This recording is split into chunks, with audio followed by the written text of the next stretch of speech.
It's 10 p.m. in Banjul, and this is the news for the headlines. The U.S. Assistant Secretary of State for African Affairs pays a courtesy call on the Vice President, Aissatou Njie Saidi, on the sidelines of the 70th UN General Assembly. Gambian officials in the Kingdom of Saudi Arabia make frantic efforts to locate 2 Gambians who went missing during the just-ended Hajj. Parents of a 16-year-old girl who survived the latest mass shooting in a U.S. community college narrate their ordeal as police confirmed the death of the 26-year-old assailant. Plus, salvage workers in Guatemala continue their frantic operation for more than 350 people 3 days after a devastating landslide swept through a village in a Central American country. These and other stories coming ahead this half hour. I am your presenter, FATOUMATA JOBE.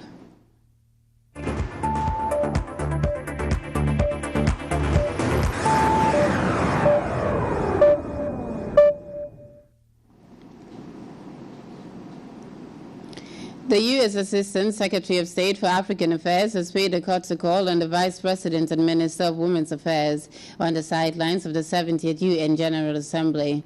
The call was meant to strengthen ties between Banjul and Washington. Ibrahim Balde picks up the rest of that story.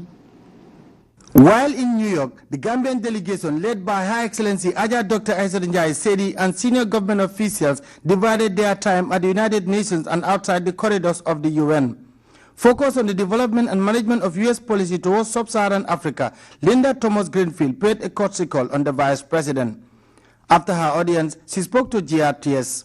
You know, during the General Assembly, this is an opportunity for me as the Assistant Secretary for African Affairs to meet bilaterally with all of the governments in Africa, and I look forward to the opportunity to have discussions with the Vice President about our bilateral relationship and how we can work to improve that relationship moving forward.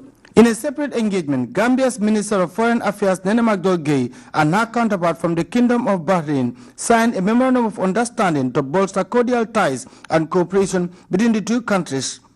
Emerging from the closed-door session, the 2 ministers appended their signatures to validate the MOU before talking to GRTS. It's a broader framework of cooperation. As you may know, we have a very long-standing relationship with the Kingdom of Bahrain, a brotherly one. His Excellency the President is a very good friend of the leader of Bahrain, and the 2 countries have good relationship for a long time.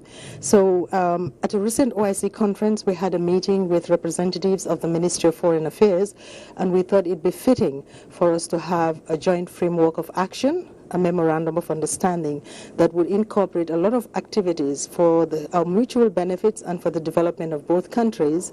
And here we are today with His Excellency signing this memorandum of understanding, of which we're very pleased with and very grateful for.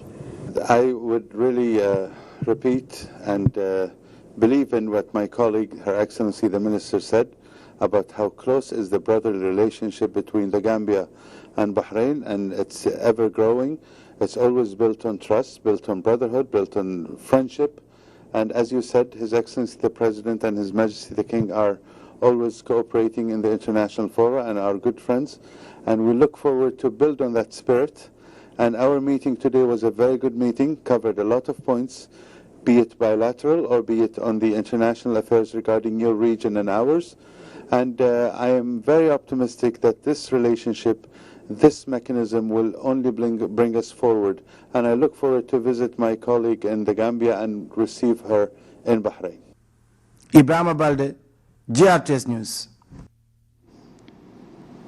Gambian officials in the Kingdom of Saudi Arabia are making frantic efforts to locate 2 Gambians who went missing during the Hajj. Another Gambian who fell ill during the physically demanding spiritual journey is also being cared for at a Saudi hospital. The disclosure was made by a source who has been following developments. Francis Mendy witnessed the arrival of the 4th batch of Gambian pilgrims, and he now tells us more on that. Ajaratusan Alajis constitute the 4th batch of the faithful who left the shores of the Gambia to fulfill Islam's 5th pillar, the Hajj.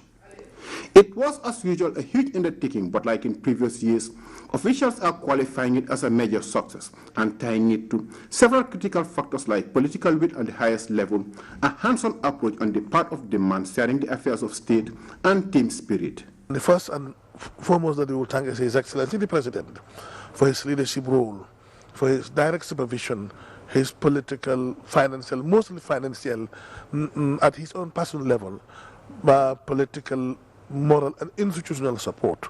If not the way he supported the Hajj and the way he handled it and the high level of faith that he has in God and commitment, if not that, Hajj would have been like the years, like it used to be in the past years. But everybody knows that, like somebody said a short while ago, if you have an eyesore, you would think that there's a problem with the sun, When you have a problem with your eyes, not with whereas the sun is perfectly intact. So we are grateful to him. We pray to Almighty Subhanahu wa Ta'ala to grant him long life, good health, and prosperity. And also we are grateful to the Secretary General Office of the President. Most of the time he was chairing the meetings, but particularly during the last days before we left for the Holy Land. He was directly involved chairing the meetings, and his level of contribution, his level of involvement and participation in the preparation and the efforts of the Hajj this year, to be very honest with you, is unprecedented as compared to his predecessors. So we are grateful to the Secretary General Nyabale. We are grateful to the Minister of Health for supporting throughout all the meetings that we had, that wherever we had to meet them. We either the commission will either go there or they will come to the office of the commission. So for their support and every respect, particularly the caliber of young Gambians that they have identified this year to be the medical team. We have found them to be very energetic, hardworking, very honest, Gambian nationalist, and very knowledgeable.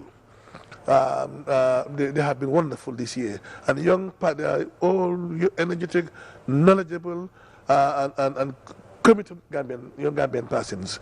I'm sure, Francis, you and I, and all other genuine Gambians will be proud to note that they are graduates of the University of the Gambia.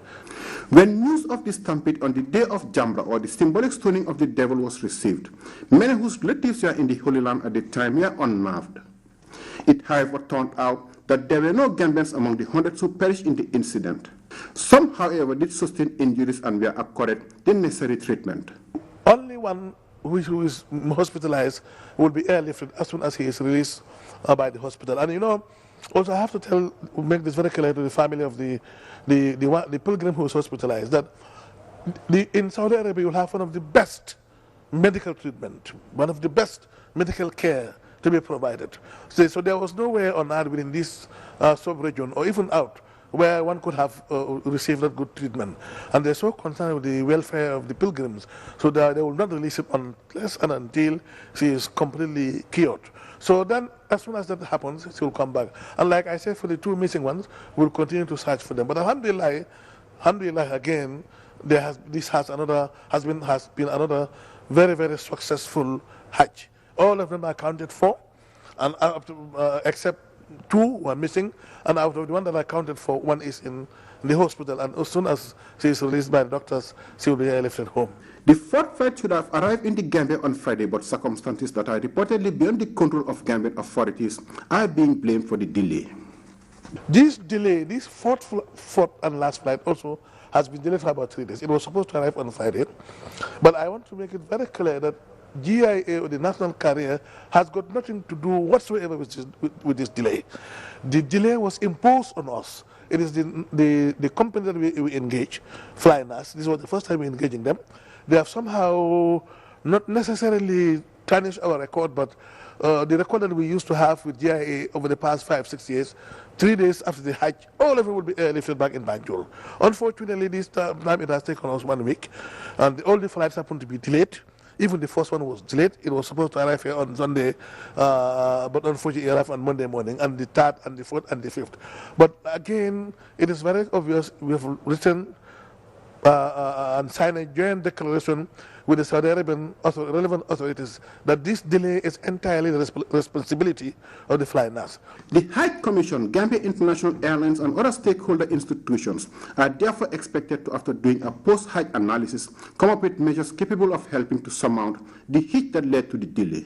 Sources have also disclosed that high-powered Gambian delegation is still in the Kingdom of Saudi Arabia, trying to track the 2 missing Gambians and furniture relatives and loved ones with information about their status. Francis Mendy, GRTS. The Minister of Health and Social Welfare, Honorable Omar Sy, on Thursday laid the foundation stone for 2 health facilities in Jabang and Abuko, estimated at $42,000 and $157,000 respectively. Khadija Tujala witnessed both events, and this is her report. The charitable organization has over the years provided assistance to different sectors of the economy. The move by the charity to build hospitals in Jabang and Abuko complements the efforts of government in bringing health care delivery to the doorstep of the citizenry. Jabang was the first port of call for the Minister of Health and Social Welfare, accompanied by Munazamat Al-Dawa Al-Islamiya's Regional Director Muhammad Ibrahim, and entourage before proceeding to Abuko, where the foundation stone for another health facility was laid. In both gatherings, the alcalos, ward councillors, the area's National Assembly member, villagers, and APRC militants hailed the initiative and thanked Munazamat Al-Dawa Al-Islamiya for spreading their tentacles to their villages, describing the development as an important milestone in the annals of Jabang and Abuko. Mamo Jata, speaking on behalf of the governor, West Coast region in Jabang, and Mayor Yankuba Koli, speaking in Abuko, called for unity and understanding in the ranks of the villagers, aside from taking ownership of the projects. They also call on the beneficiaries to remain loyal to President Jammeh so as to benefit from more development interventions in the offing under the APRC government.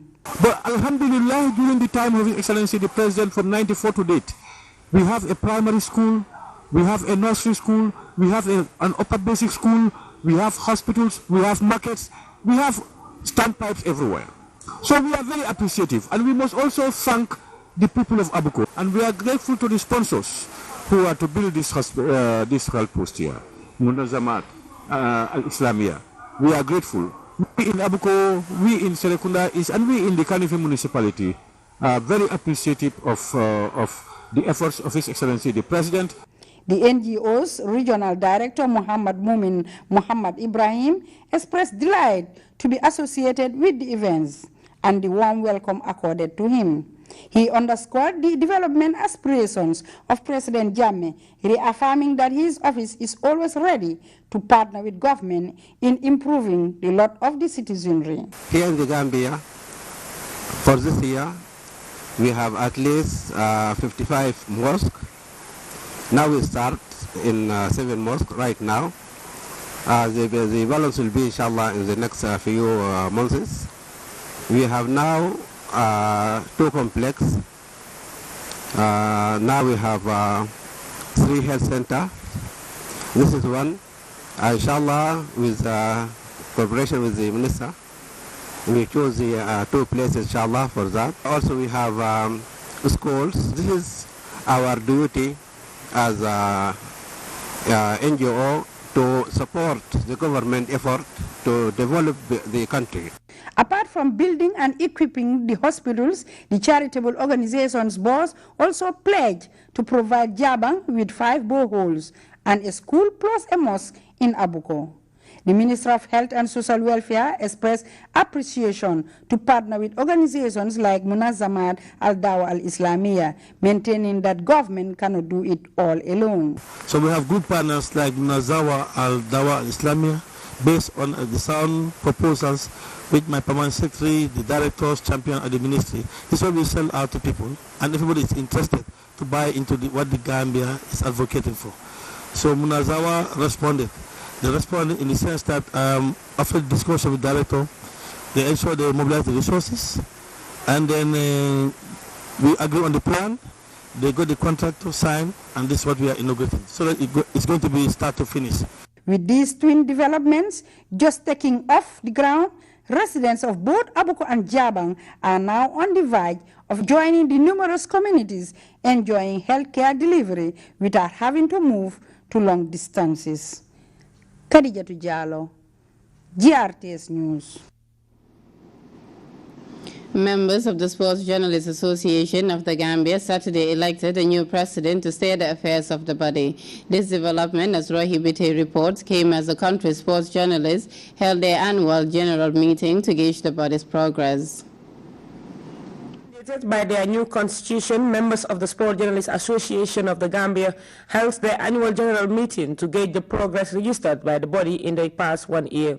The main focus of the body's AGM was the election of a new president following the resignation of the previous holder of that position, Senabu Kuja Binjai, in 2014. The SJG was hailed for the strides registered in the past 1 year, punctuated by a series of activities, among them training programs for members and the hosting of the biggest national award night ever in the address of the body. These developments and many others were highlighted by the Secretary General of the Association, Aliou Cissé, who until Saturday was the Assistant Secretary General of SGAG. After months of preparation, the 6th National Sports Awards and Gala Night was held on the 10th April 2015 at the famous Kairaba Beach Hotel. The event was organized by SJAG. Described as the best award ever organized by SJAG, it was meant to award and celebrate present and past sports personalities that have contributed immensely towards sports development in the country. Prominent sports and non-sports personalities from within and outside the country graced the event. It is rather unfortunate that some members still prefer to wrongly misrepresent the association deliberately when an inward soul searching of some of those members' stance and contribution could be the much-needed answer to some of those critics. SJG stands for progress and to make a difference that is felt by the public being served.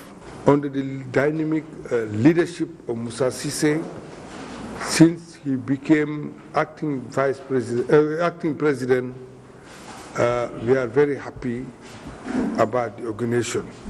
But I should also commend the predecessors of Musa. I would indicate that the Gambia Press Union is keen in, being partners of the SJAG, because the SJAG is a very progressive organization. In his financial report, the treasurer of the association disclosed that during the year under review, SGAG's assets increased by 20.8% from over $400,000 to over $600,000. During the financial year under review, SGAG assets increased for 20.8% from over $400,000 to over $600,000. This is real term, is an increase over $200,000. The main contributor of our increase was the well-organized 6th Sport Gala Night, which contributed to over 75% of our incomes, totally of $574,000. SJA generated incomes from other sources such as the membership fee. Members also reacted to the reports with comments, recommendations, as well as questions, which the executive responded to. The report was then adopted by the general body. Following that, members of the body also engaged in an election to replace the vacant post of the presidency and the post of the Secretary General. Musa Cissé, former first vice president who was acting as president, was elected president unopposed. The first vice presidency is now assumed by Uthman Jeng, who also went unopposed. Sisi Sawane of GRTS Radio was elected second vice president. Aliou Cissé, former assistant secretary general, was elevated to the position of secretary general. Whilst Mamadou Ba now occupies the post of Assistant Secretary General, John Mendy was then voted as co-opted member of the executive. Following his election to the post of President, Musa Cissé affirmed his readiness to work and urged members to join ranks with the executive to move the association forward. Critics should be a source, and for me sometimes critics, they help me do a job because you show me something that I did not see or didn't visualize or didn't thought of. So that being the case, it enables me to, add up to what I also know, because perfection doesn't exist, but efforts exist.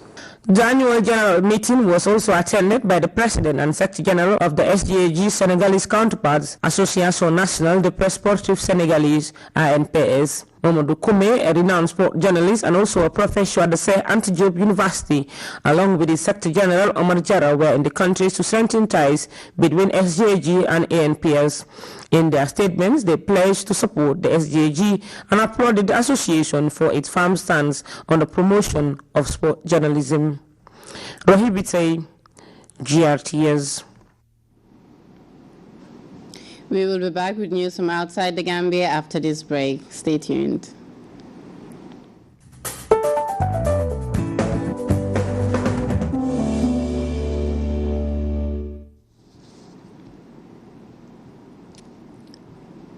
Welcome back. Thursday's mass shooting at a community college in the U.S. state of Oregon is the latest in as many shooting incidents in recent times. Among those who were left dejected are the families of a 16-year-old girl who survived a bullet shot through her back by a 26-year-old man now confirmed dead. Details in this report by CNN. She is the youngest victim and survivor of the Umpqua Community College shooting. 16-year-old Cheyenne Fitzgerald made it to college at an earlier age than most. It was her 4th day of school when the shots rang out. I heard there was a shooting at the college. I grabbed my purse, my keys, and flew out of my job. I texted my daughter, I'm on my way to school, but I never went there. I came here. And that is how I found my daughter. A bullet had gone through her back.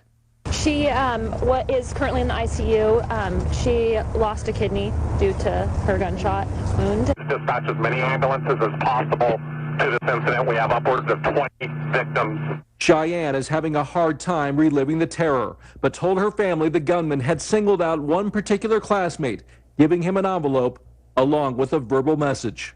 You're going to be the lucky one, and to go to the corner. And he told everybody else to go to the middle of the room and lay down. Cheyenne's family says she too was asked about her religion, but didn't answer. She played dead on the floor. Authorities so far have declined to discuss a motive and what the shooter gave to that student, but we now know how the 26-year-old gunman died. The medical examiner has determined the cause of death of the shooter to be suicide. That, as reports surfaced, the gunman told those he was shooting, "I'll see you soon," an implication that he was planning for his own death. I have not questioned my daughter about any of this. I can't bring myself to do it because I know when she's ready, she will talk to me and tell me. And little bits she's starting to, let out. And to the families of the victims, our hearts are with you, and you know that our hearts will be with you forever. A frantic search is underway for more than 350 people missing after a massive landslide in Guatemala. Dozens of homes were buried, whilst 86 people have been dead in one of the worst natural disasters to hit Central America. This CNN report takes us through the rescue operations and some of the families about their agonizing wait in the affected town located 10 miles east of Guatemala City. This drone image shows one of the worst natural disasters to hit Central America in recent years. And from the ground, the faces show the human tragedy. Expressions that need no words to describe. I'm sad and afflicted because the anguish of not being able to find them. We only found one of my nieces in a state that nobody would want to see a family member. I have 20 missing family members, my 7 brothers, my dad, and my brother-in-law. Some homes were buried up to 10 meters under what is now a frantic rescue scene. One bucket at a time, the rescue teams are trying to make the difference between life and death.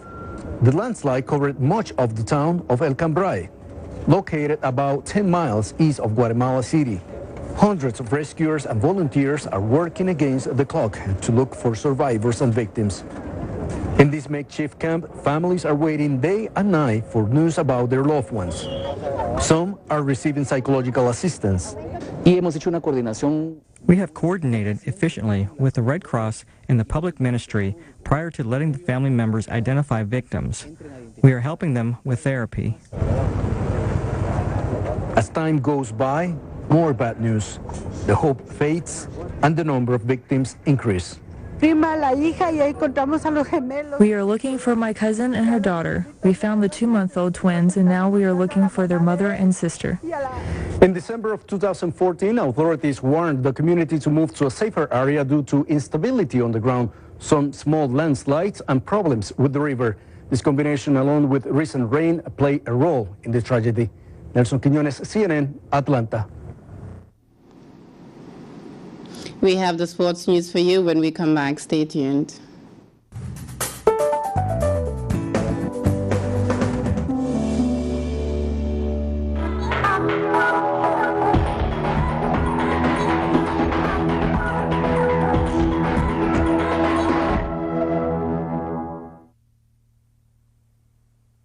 Welcome back. Medina United Saturday defeated Golden Gate 4-3 on post-match penalty shootouts in the finals of the 2015 Knockout Championship in Lamin. The two sides played out a goalless draw in front of a passionate crowd. Babakar Senghor picks up the rest of that story. Nawetan football is coming to a close in all the major zones in the Greater Banjul area. In Lamin, in the Kombono district, fans descended on the Sanajata Memorial Football Field for the knockout finals between Medina United and Golden Gate FC. This game was played at a decent tempo, but both sides were guilty of poor finishes, and predictably, neither side could find a winner, and the game was settled on post-match penalty shootout. Medina United players held their nerves to prevail 4-3, winning their maiden trophy 7 years after their first appearance on the football scene in Lamin. Oh, I'm very happy then. For more than 4 years, we don't win the trophy. This is our first year to win the trophy, so I'm very happy about that. Were you surprised that you'll win this? No, I'm not surprised because we work hard on the training ground. A place in history for players of the club, and one the fans will remember with greater satisfaction. The boys are really good. They played very hard, and this is just luck. But this year, God has shown us that we can make it, and we have lifted the trophy. Defeat was hard on Golden Gate FC, but club captain Martin Mani said it was a great achievement for the team despite the disappointment of losing to their rivals. I will say it's about luck because they did not win us on the game. Yeah, the game we drew, it was on penalty shootout, they won us. Sound infrastructure enhances the development of sports, and the state of the sandy pitch at the Sanajata Memorial Football Field was an issue which featured prominently in Abdullah Khan's assessment of the game. Improving the sports infrastructure, he added, remains a priority area for his ministry. We've started the process. If you remember, sometime last year and the year before last, we assisted across the country as far as Basse. We gave some regions up to the tune of 500,000 to develop their grounds. When I walked in, that was the first thing that I observed at Lamin. After all these years in Nawetan business, the field is still the same. And I told the ES of Sports Council, the executive director, that definitely this year we have to look into the issue of Lamin and see how we help them develop or even upgrade the field. Fans of Medina celebrated wildly into the night, but who will deny them that?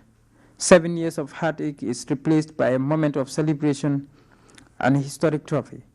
For JRT Sport, this is Babakar Senghor. And before we take leave of you, a recap of the day's main stories.